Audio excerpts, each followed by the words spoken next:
In 2022, 274 million people are in need of humanitarian assistance and protection. Preventing, mitigating, and responding to humanitarian crises is a challenge. Can fiction and storytelling play a role?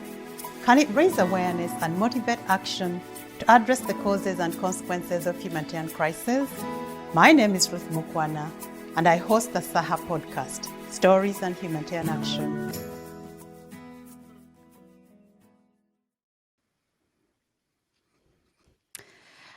Welcome to the SAHA Pod, Stories and Humanitarian Action. I have a great show for you today. Before I introduce my guest, I'd like to ask you to subscribe to my YouTube channel. And if you enjoy this conversation, please like it, comment, and share it.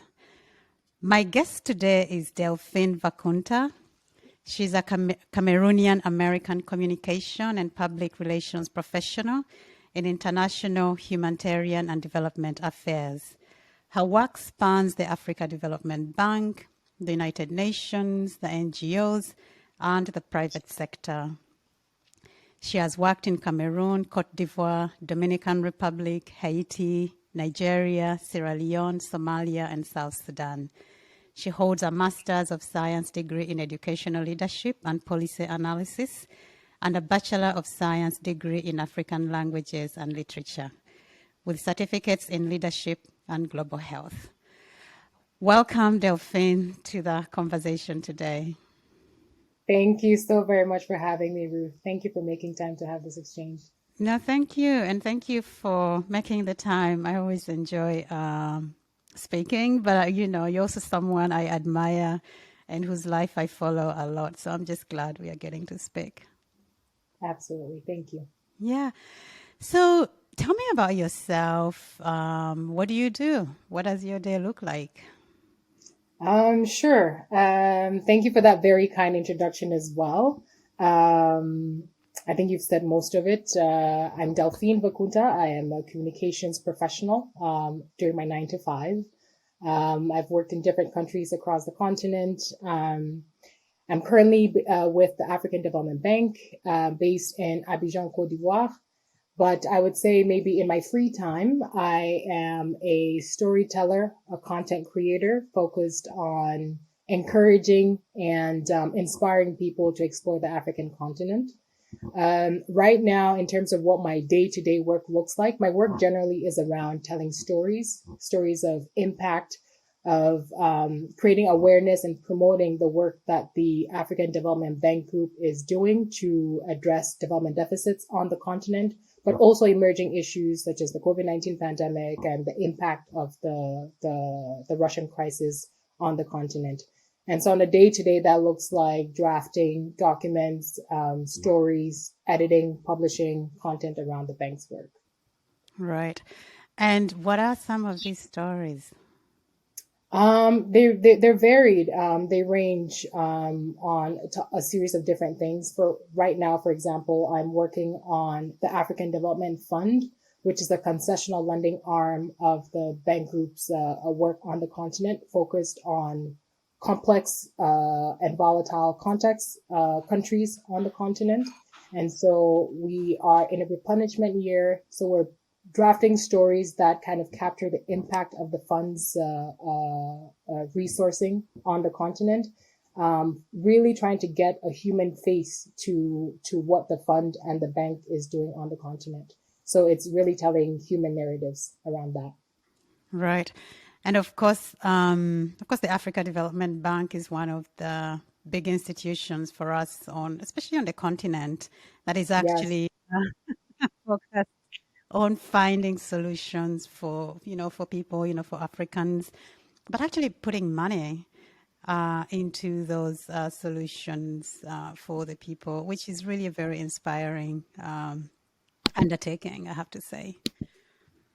Yes, no, it really is. The bank is doing incredible work, really robust work across the continent, particularly around infrastructure. I think we see that the bank is doing a lot of work around infrastructure, around systems building and all of that. Really, really fantastic work. Yeah.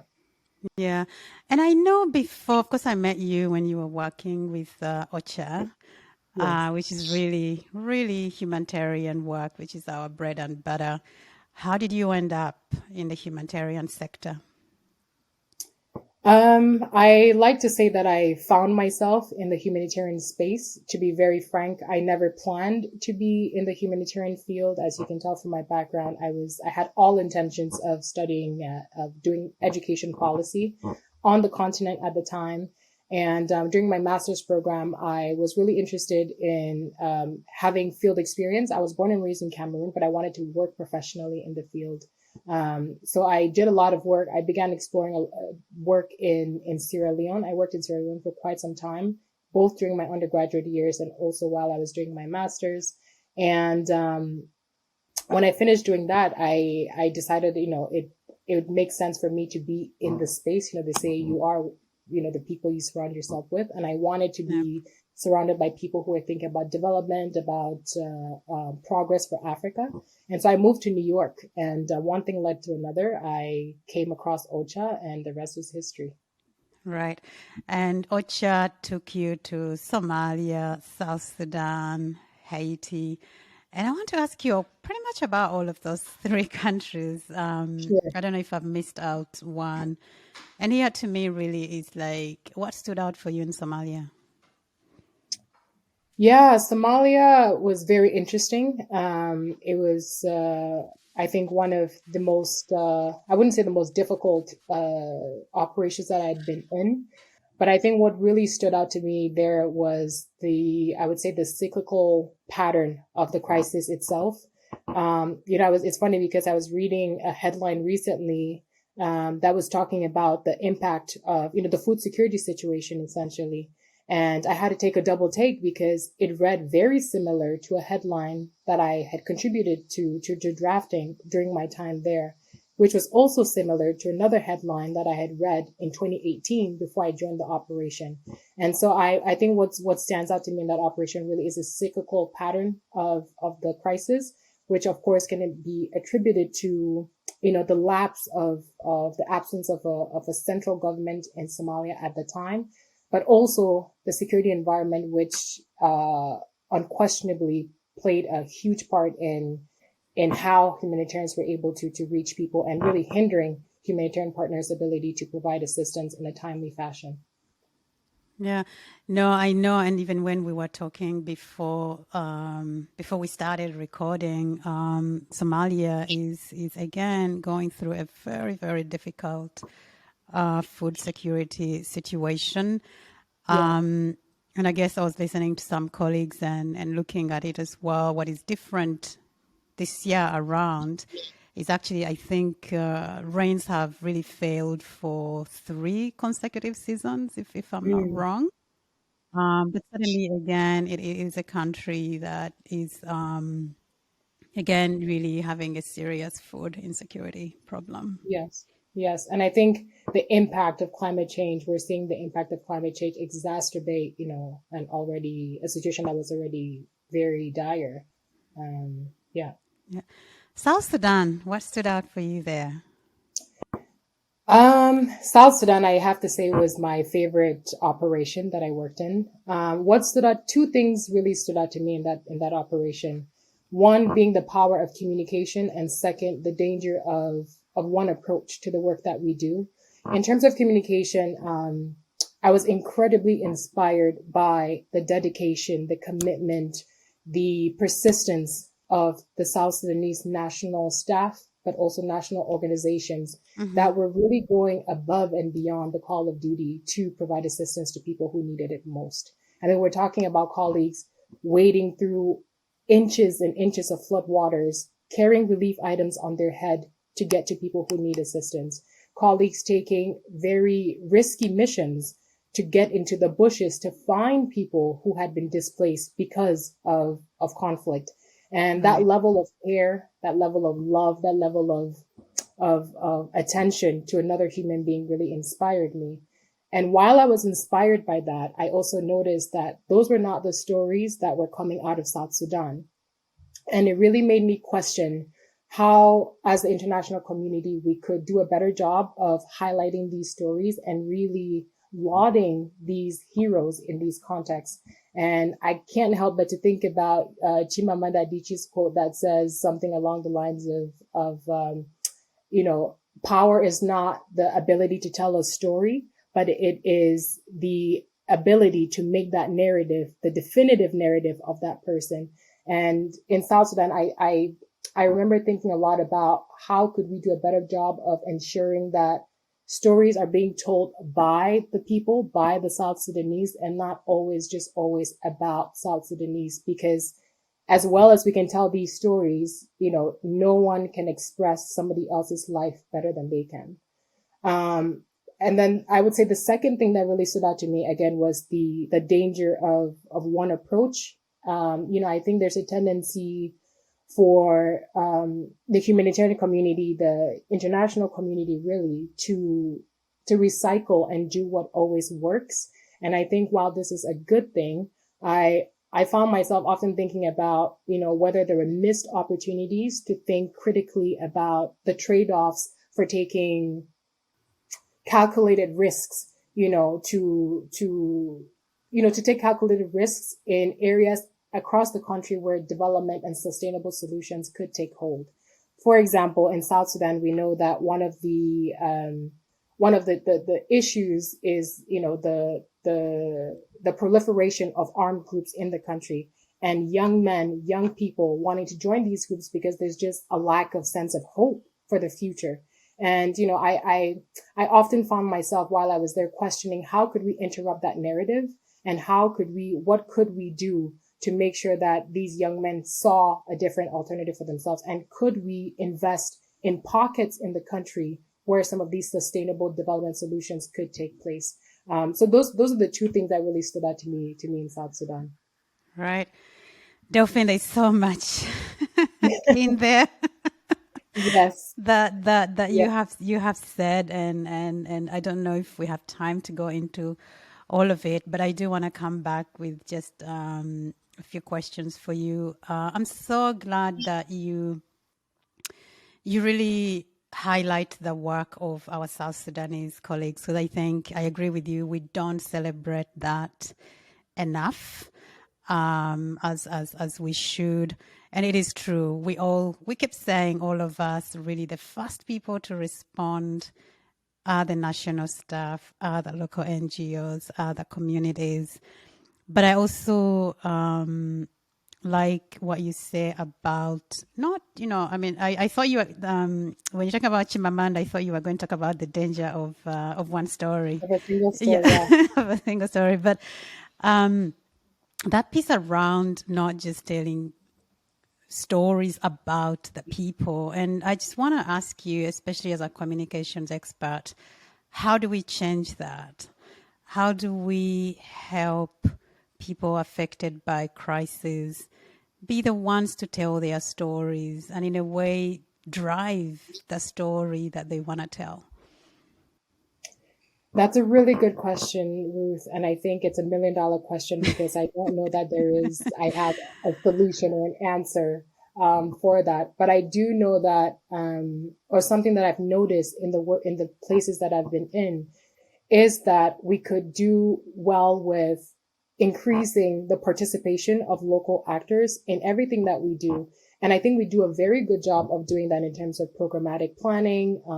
And I think especially OCHA, I would say, has gotten really good at, you know, doing that at a strategic level in terms of the way we think about the HRP. But I think one area that we could continue to improve on is around communication. I think we have, you know, we often have an approach of, you know, we go to the field, we take a photo, we have an engage, you know, we discuss with the beneficiaries, we get the stories, and we come and we write something back.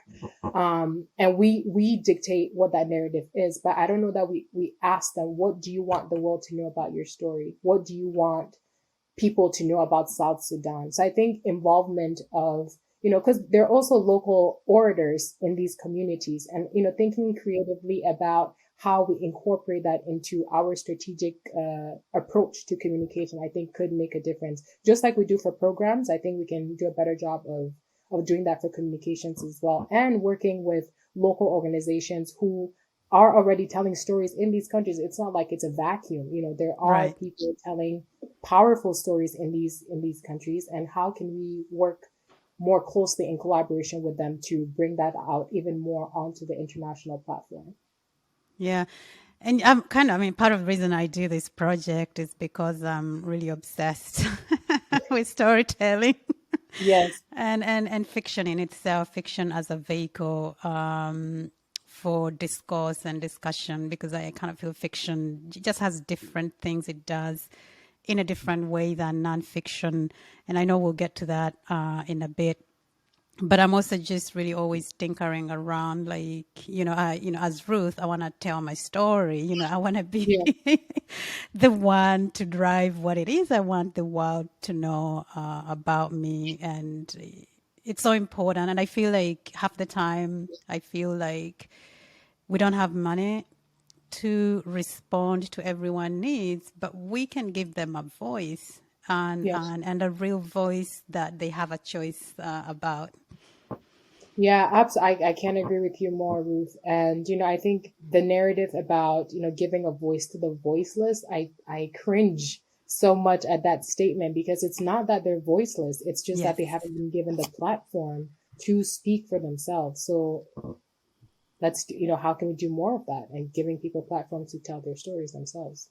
And I had actually never thought about what you just mentioned about giving voice to the voiceless, but you're absolutely right. In fact, if one kind of pushes that statement, I guess they have a voice already. You're right. So, what is it? We are trying to say with that statement, right? Yes, absolutely. Absolutely. Yeah.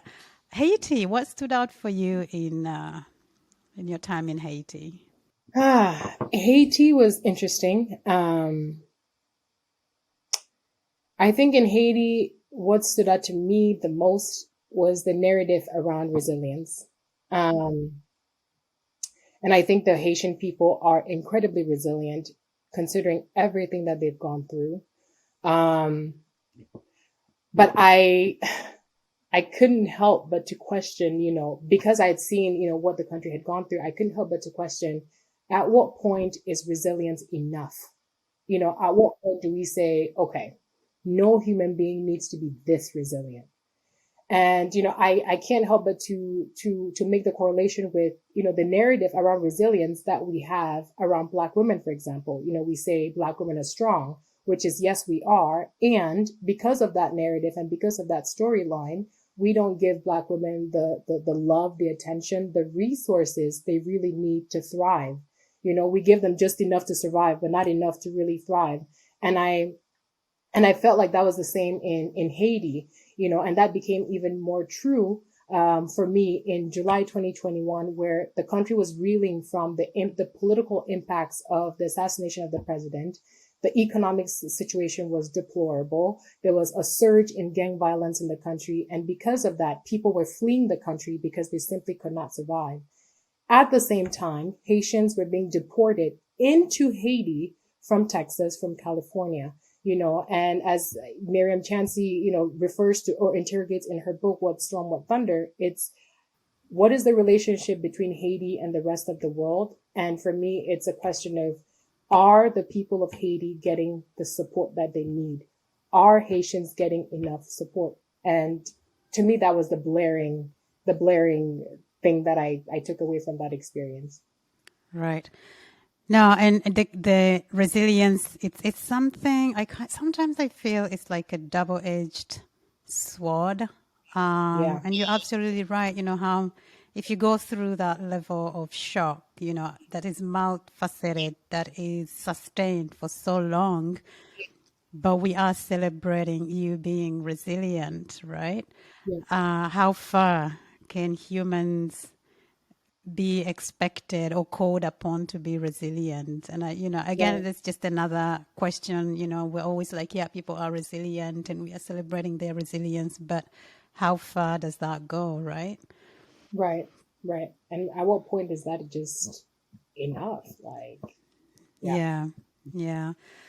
Um, Before we talk about stories and books, What Storm, What Thunder is a book I read recently as well. It is an amazing book. It basically just has these characters who really were, some of them were in Haiti when the earthquake happened, and some of Yeah. them were outside Haiti. And it's just really looking at these characters who are related, as family, and how the earthquake impacts them. But I know we are not going to discuss that book today. So before I get to stories and fiction, tell me what do you see as the biggest driver of humanitarian crisis? The biggest driver of humanitarian crises,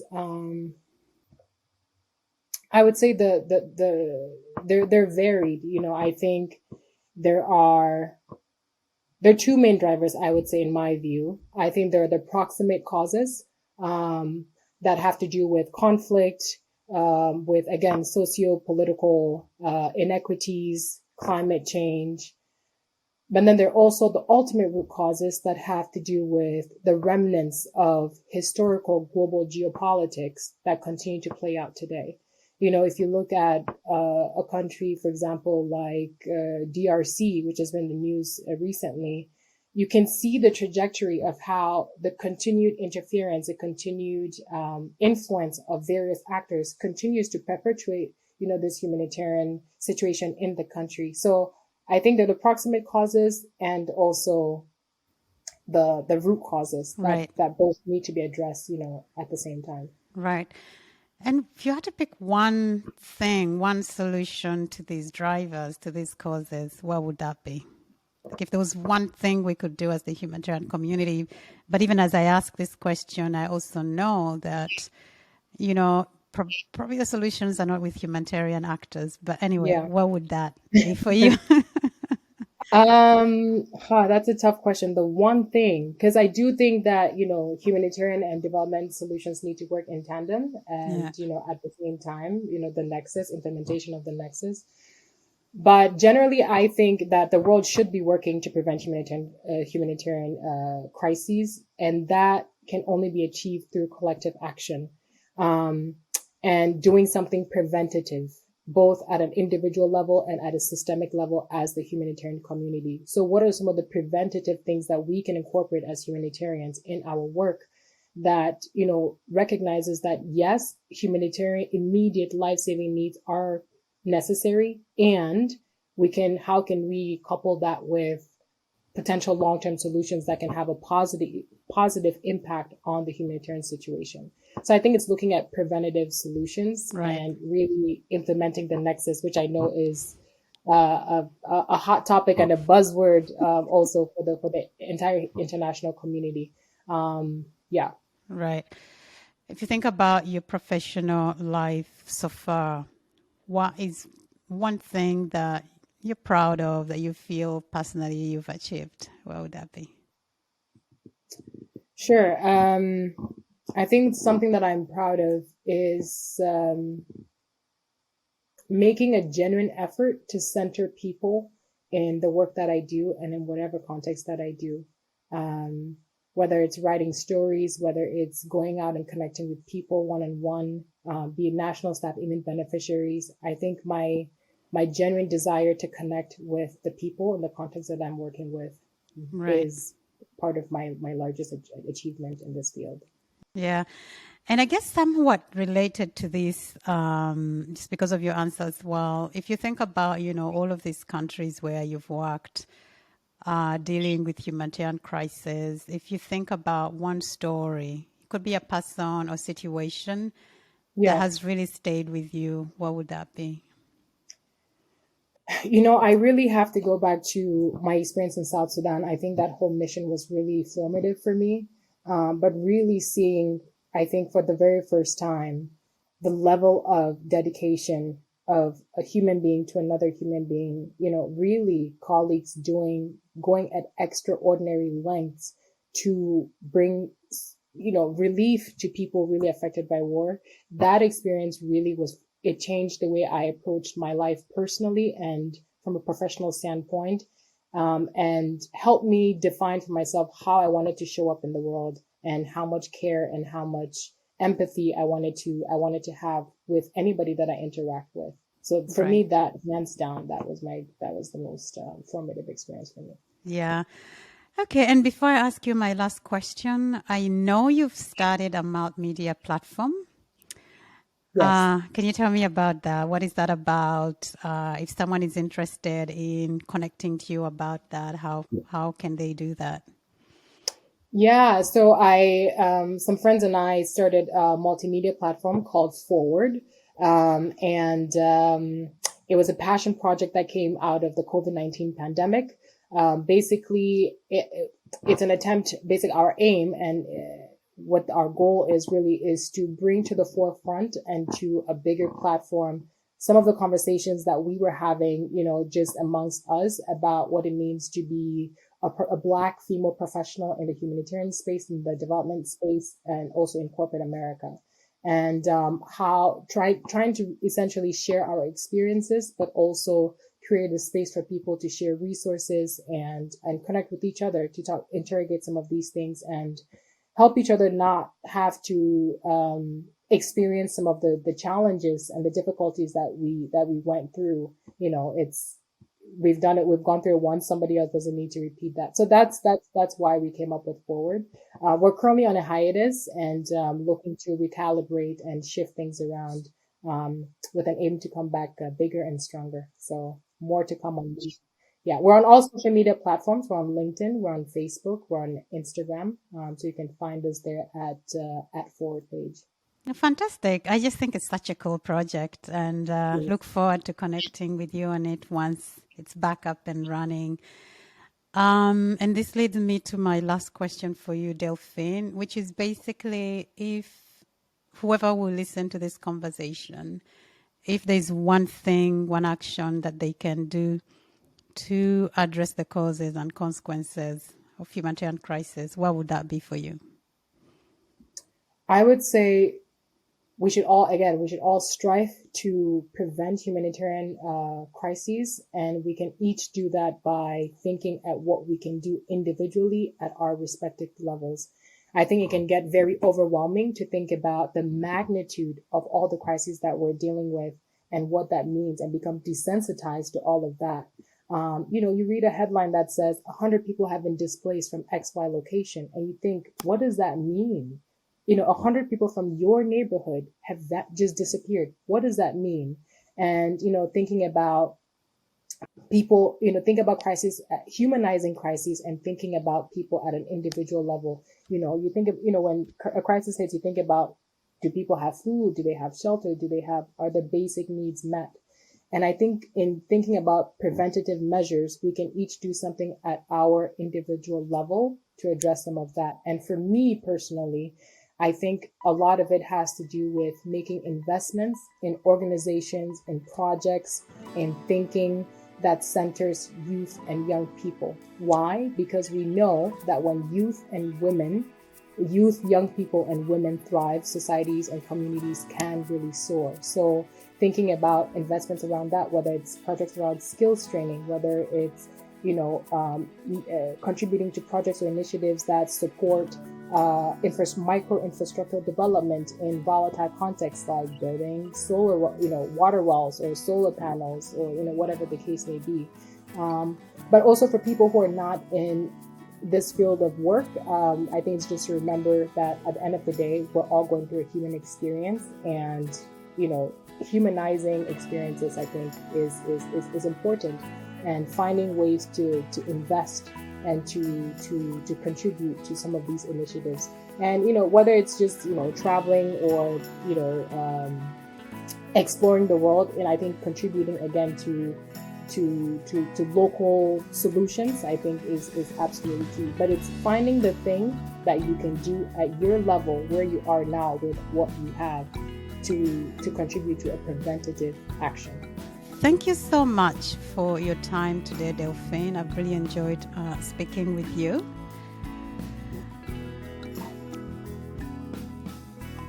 Thank you for listening to my conversation with Delphine today. If you've enjoyed this conversation, please subscribe to my YouTube channel, like, comment, and share this YouTube. I'd like to thank Jamal Swift, my co-producer, and the Nomadic Band for the music. Thank you and goodbye.